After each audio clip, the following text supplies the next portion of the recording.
Is there a why to this? Why there is so much water associated with this storm? One of the things we've heard from scientists over the last 10 years is that climate change does impact the intensity of many of the storms that we see. I probably wouldn't attribute what we're looking at here. This is not an uncommon occurrence. Could climate change be fueling the history-making nature of this storm? It's a question a lot of people are wondering. So watch out. There could be more monster hurricanes to come. And that's the theory that climate change is impacting all of this. Well, we're not sure. Okay. The local officials in Houston didn't have any plans to study the effects of climate change in the city or think about whether the city needs to plan for more frequent and more intense rainstorms, which most scientists say are a sure thing. We do have a changing climate. We do have warming waters.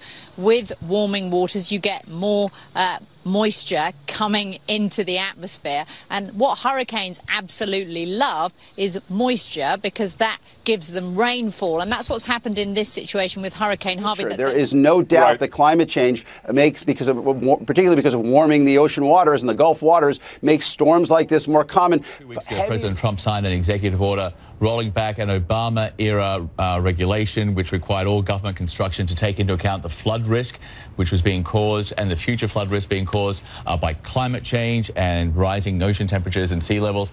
The timing now seems almost ironic. But bigger picture, explain why this could be more to do with climate change. That since 1989, what they call a 100-year storm, a storm that's only supposed to happen once in 100 years. Since 1989, that's happened 6 times. You know, everyone is saying this is the storm of the century, the storm, 500-year storm.